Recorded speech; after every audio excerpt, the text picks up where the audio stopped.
I'd hit rock bottom. My marriage was a disaster, my job was on thin ice, and one more mistake would get me fired. I drank to escape it all every single day until I blacked out.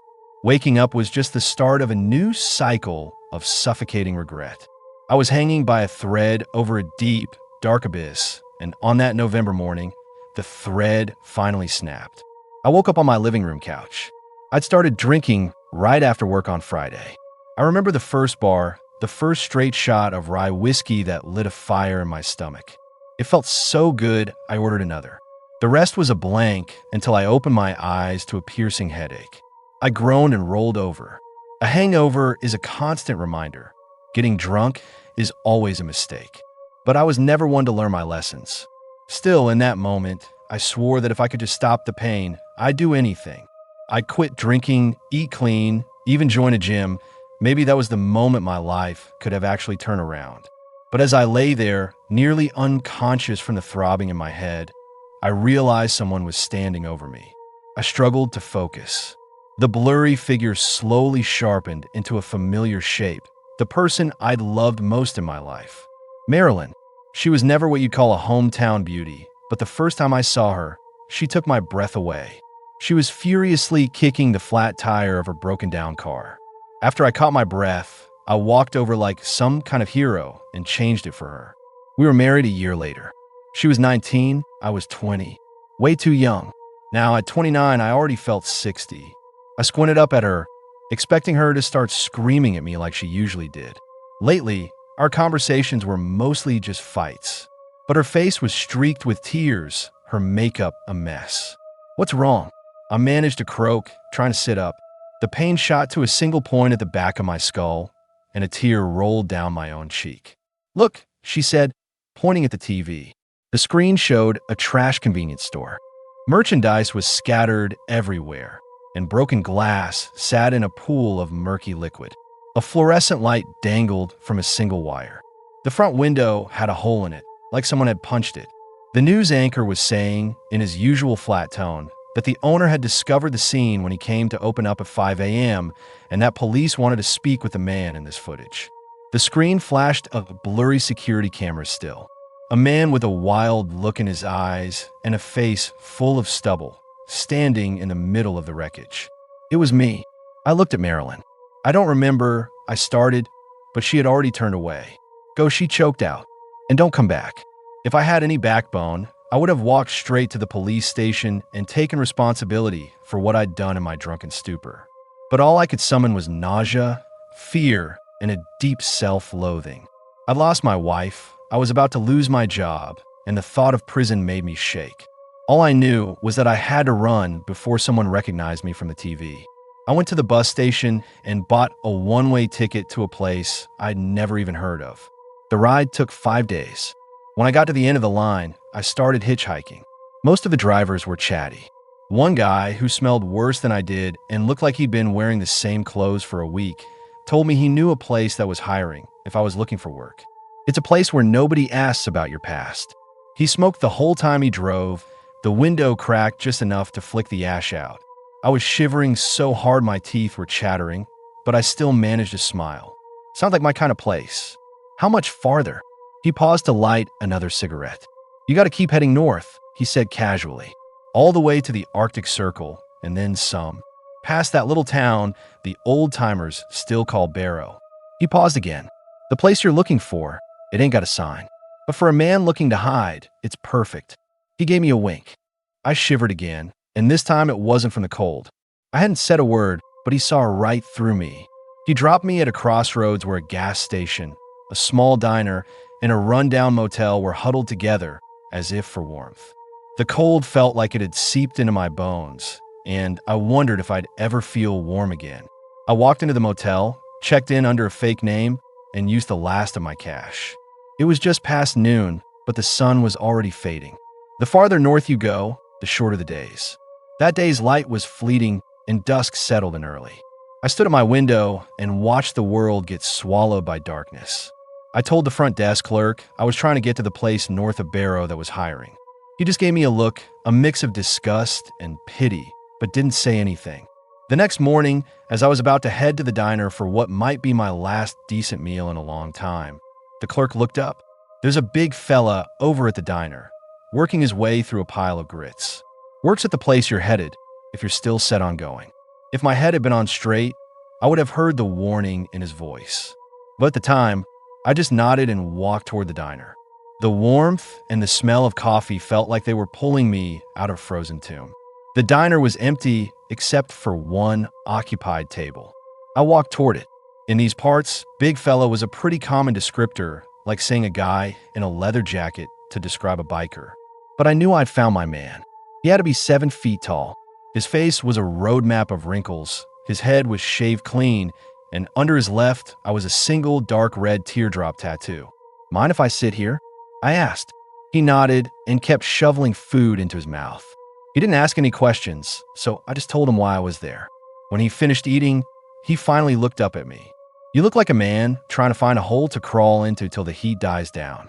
I made a mental note never to play poker with a stranger again. I've been sitting with him for 2 minutes, and he already had me pegged. Far be it from me to talk you out of it, he continued. I'm the foreman at the warehouse. If you want the job, I can take you there. Thank you, I said, and followed him out to a heavy-duty pickup truck. He moved with a steady, fluid grace, nothing clumsy about him. He didn't seem to feel the cold, either. The moment I stepped out of the diner, the wind hit me like a physical blow.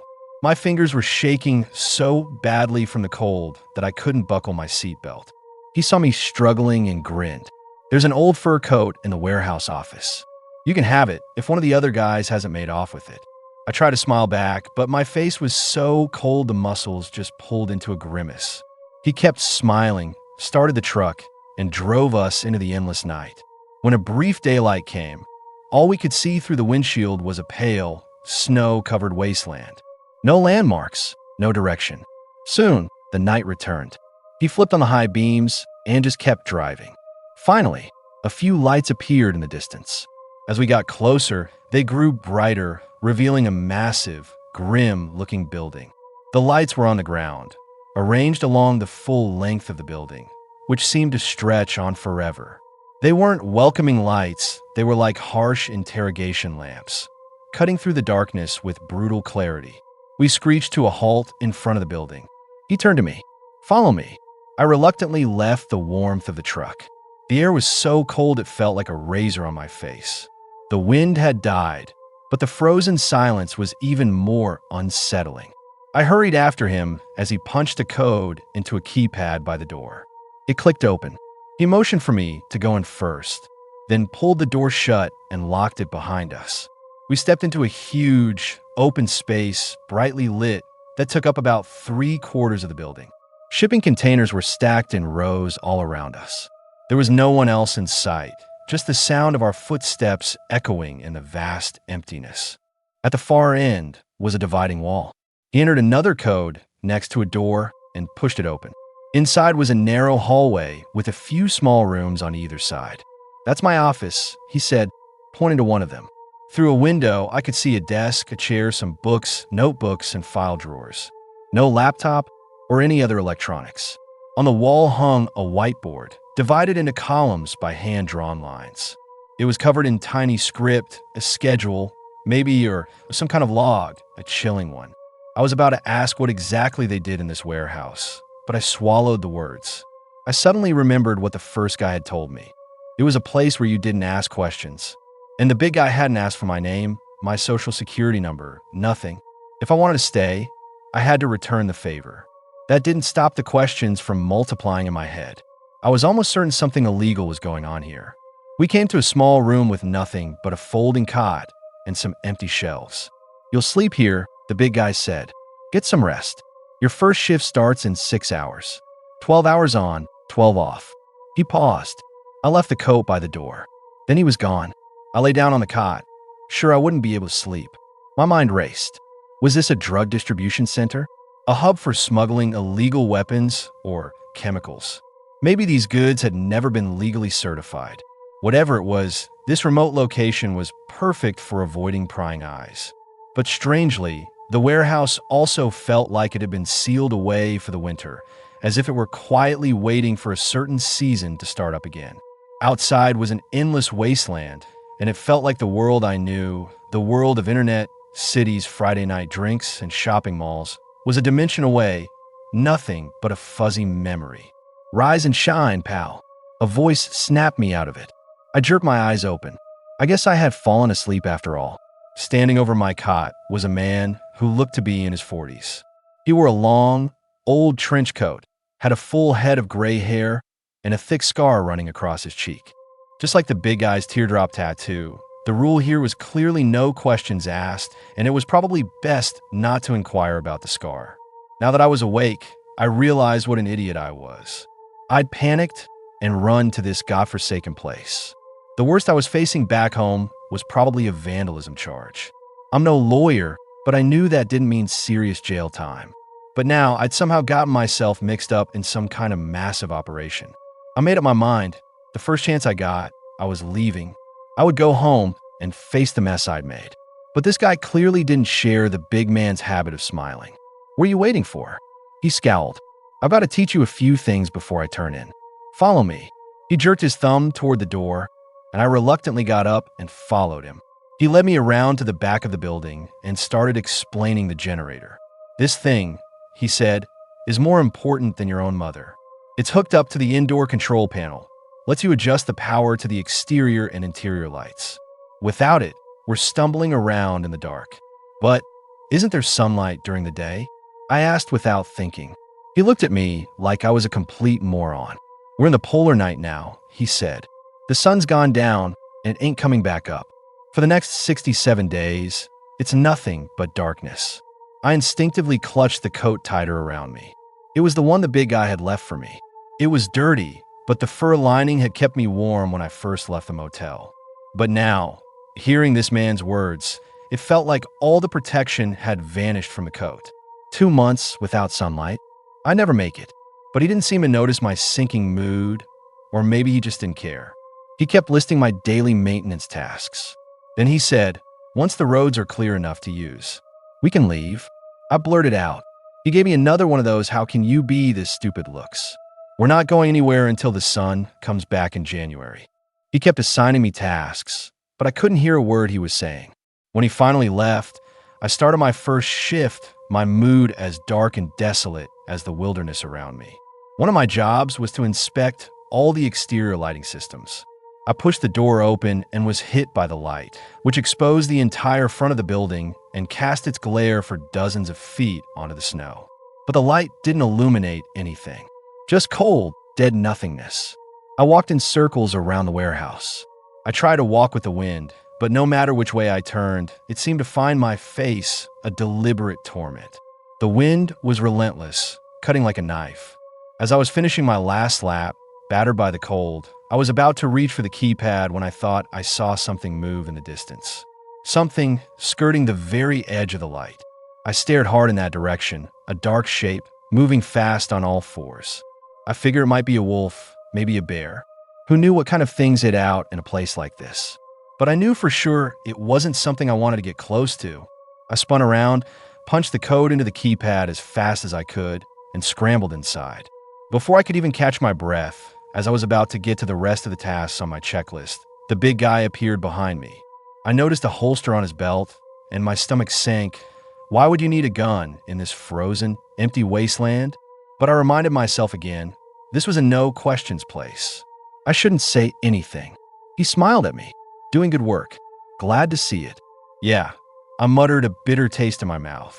"You might have mentioned I'd be trapped in this hellhole for months." He was still smiling. "You'll be well paid. And with no way to contact the outside world, no one will bother us."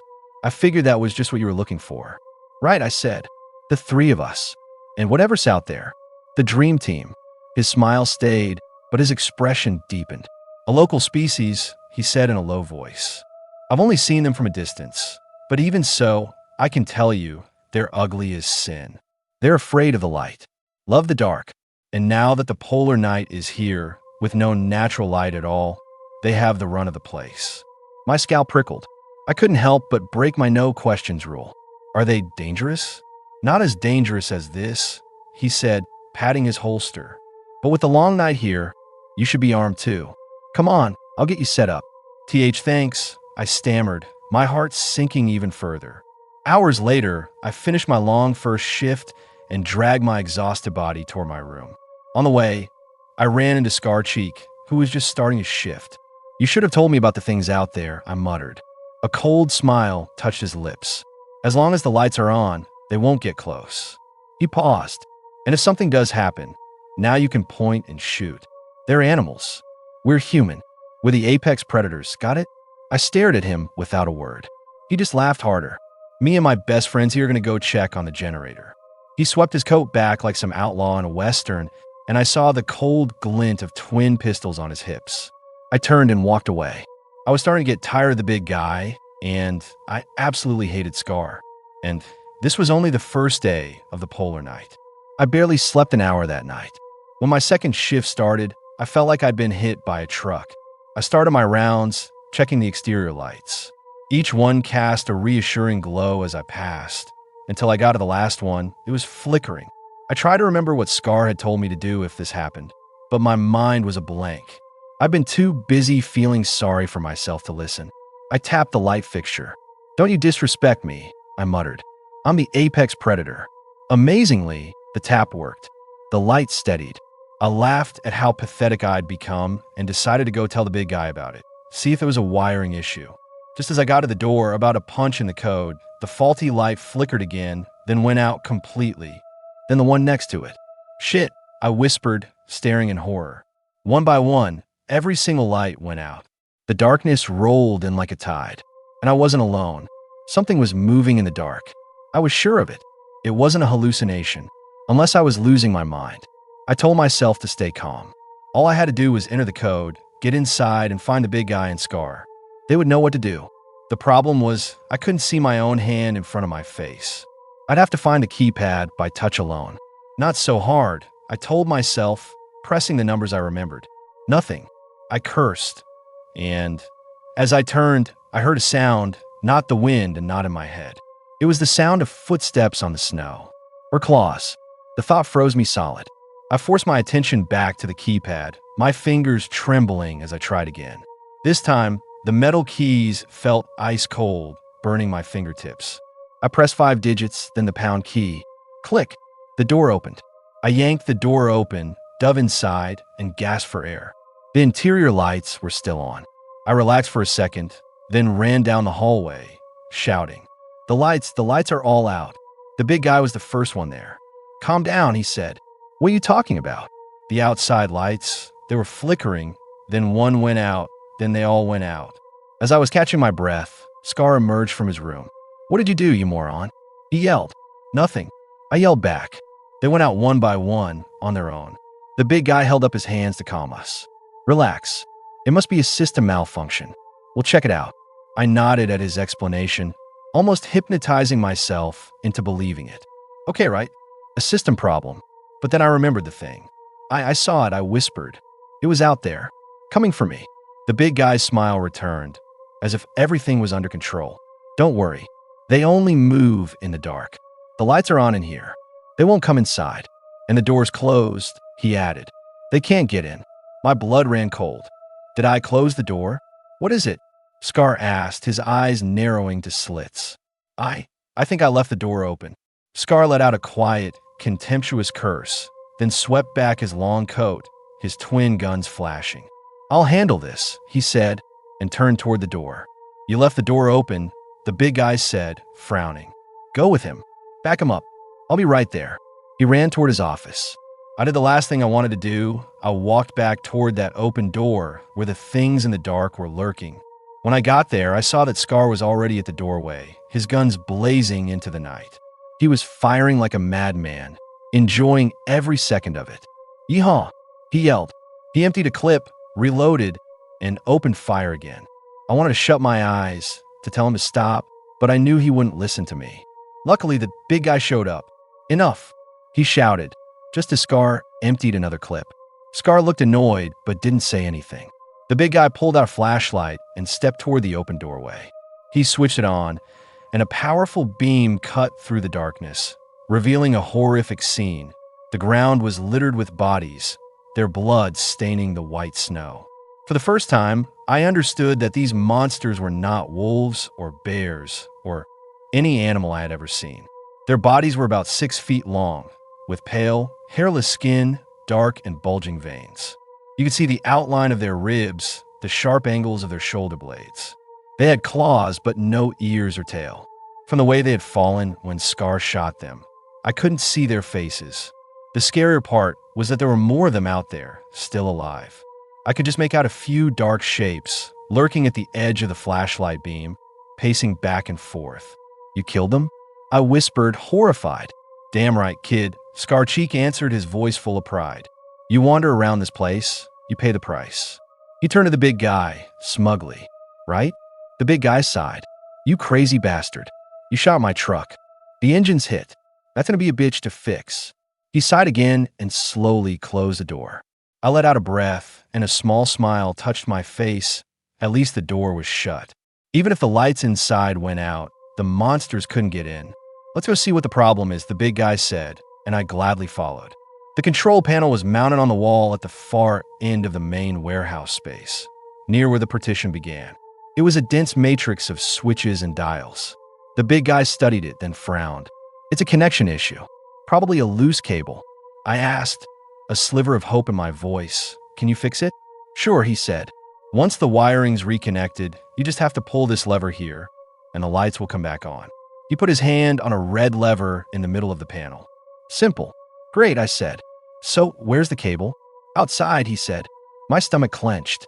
My mouth was so dry I could barely swallow. "What did you say?" I whispered, so quietly I wasn't sure they heard me. They were already getting ready. Scar Cheek was reloading his guns, and the big guy pulled out 2 flashlights and handed one to me.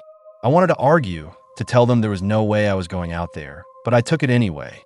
The big guy looked me straight in the eye. "Has anyone ever told you you've got a bad attitude?" Scar laughed. I was speechless. I just followed them back to the door we had just safely closed. The door opened without a sound. They raised their flashlights and slowly stepped out. I followed. I almost fell over a body as soon as I was outside, but I managed to catch my balance. "Walk in a circle. Keep the beams pointed out," the big guy instructed. "It'll keep them at a distance." "Right?" I nodded and slowly started to turn. The beam of my flashlight kept catching glimpses of more lurking shapes. A flash of a pale limb, a glint of sharp teeth as a creature's mouth opened for a moment before it darted back into the darkness. Our progress was slow and difficult, but we finally reached the cluster of cables and equipment where the generator was located. "Cover me, boys," the big guy said. Scar Cheek and I took up positions on either side, forming a defensive net of crisscrossing light beams while he worked on the repair. After 10 minutes, he grunted, "Should be fixed." "Then let's get back inside." We retreated toward the door. Almost there, I whispered, then stumbled, falling hard onto the same body that had tripped me before. My flashlight clattered to the ground, its beam pointing uselessly at the sky. 2 beams of light hit my face as they saw me fall, and they both swore at me. Sorry. I apologized quickly. The body was still warm, its skin hard and cold where I touched it. I struggled to get up and suddenly felt something tug on my leg. Then a single, deafeningly loud gunshot exploded right next to me. I flinched, but I managed to grab my flashlight and swing the beam toward my leg. A creature's body lay there, a huge chunk of its skull blown away, blood matting its face. It twitched a few times, then went still. Suddenly, I felt a hand grab my collar. I looked up to see the big guy. He'd yanked me to my feet with one hand, and his other held the gun he'd just used to kill the creature, putting himself between me and it, preventing it from biting me. Beside me, Scar Cheek was rapidly spinning his flashlight, creating a wall of light that tightly enclosed the 3 of us. It was the only thing holding back the countless shadows in the dark. "Back to back. Circle up and stay alert," the big guy commanded. I did as I was told. We moved carefully, step by step, straight for the door and the safety beyond it. The big guy punched in the code, the door opened, and light spilled into the dark warehouse. I followed him in, but Scar Cheek lingered behind. "What are you doing?" the big guy hissed. "One for the road," Scar said, raising his gun. I saw a dark shape fall. Scar smirked, lowered his flashlight, and started for the door. Suddenly, his body went stiff. His eyes rolled back, his knees buckled, and he collapsed face first into the snow. I saw a long, bloody gash rip down his back. Sharp claws, stained bright red, retreated from the light. The creature vanished back into the darkness. "We have to get him," I yelled, starting toward the fallen scar. "Don't be a fool," the big guy roared. "He's dead.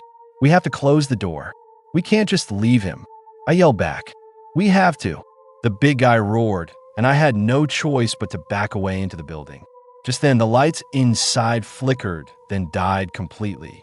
Darkness enveloped everything. I screamed, "You didn't fix it. You broke it. Go to hell," the big guy roared back. I flicked on my flashlight and aimed it at him.